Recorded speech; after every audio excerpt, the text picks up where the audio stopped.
Today, we're going to talk about something that sits right on that blurry line between a nightmare and your waking world, a state where your mind is totally awake, but your body isn't. I mean, just think about that for a second. It's a terrifying idea, right? Waking up completely conscious, but you're trapped inside a body that just will not move. And then, the worst part, you get that sinking feeling that you might not be the only one in the room. This, right here, is the heart of an experience called sleep paralysis. For a lot of people, this whole thing sounds like something straight out of a horror movie. And that's exactly what a university student named Rohan thought too. He'd heard the stories, but he kind of brushed them off, figured they had to be exaggerated. Well, until it happened to him.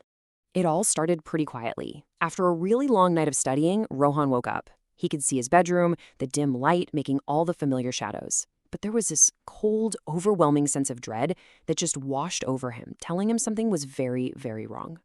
He tried to sit up. He tried to roll over, to twitch a finger, anything.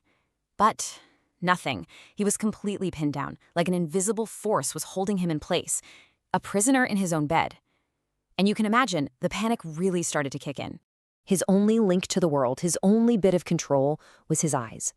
He started frantically scanning the room, his eyes just darting from one shadow to the next, desperately trying to figure out what was happening, why he was so terrifyingly paralyzed.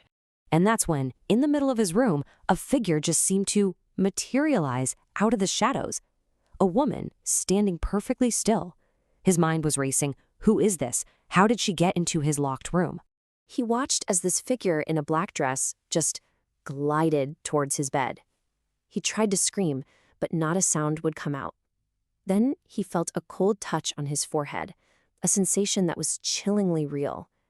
And that's when he finally saw her face clearly. It was his mother, who had passed away just a few weeks before.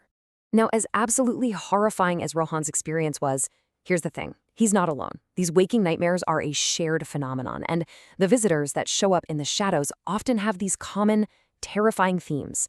Let's take a look at a couple of other stories. As you can see, the hallucinations are all over the place. Imran saw a man with this impossibly wide grin in his closet, and all he could hear was a weird, mechanical sound. Sana felt a disembodied head resting on her chest, its laughter vibrating through her body. And Ali saw this floating, distorted face making some bizarre noise he'd actually heard earlier that day. Every experience is different, but they all share that same bone-chilling paralysis. Okay, so most of these visions, you could probably dismiss them, right? Tricks of a half-dreaming mind. But sometimes an experience comes along that is so chillingly specific, it just seems to blur the line between a hallucination and something else entirely. Let's talk about Danish's story. So Danish wakes up one morning, completely paralyzed, and he sees his entire family standing over his bed.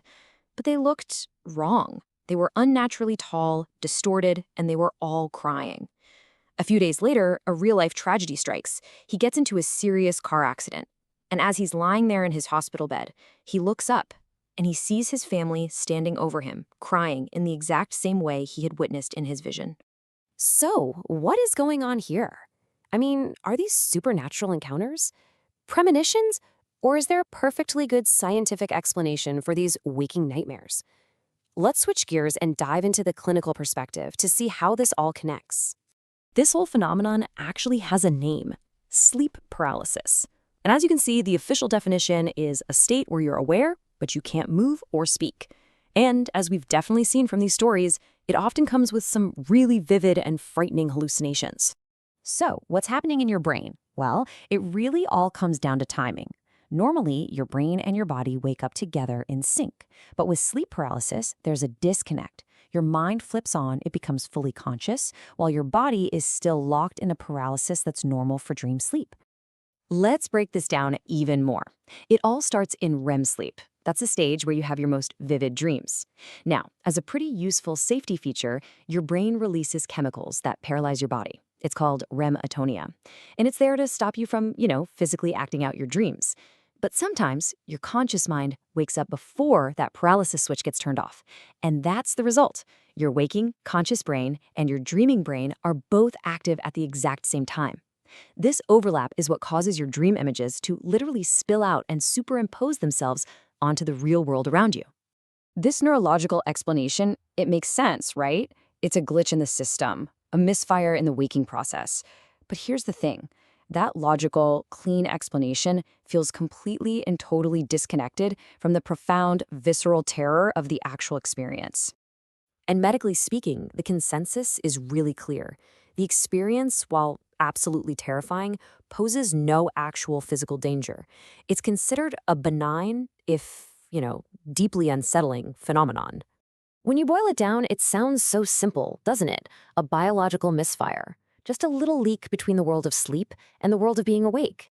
But that simple clinical explanation does very little to comfort someone who has felt the cold touch of a visitor who absolutely should not be there. And that really leaves us with the central haunting question. The science can explain the how, but it doesn't quite capture the why. Why are the hallucinations so consistently menacing? Why do they feel so intensely, so personally real? Because if you are truly awake, it really makes you wonder about the nature of those shadows in the corner of your room.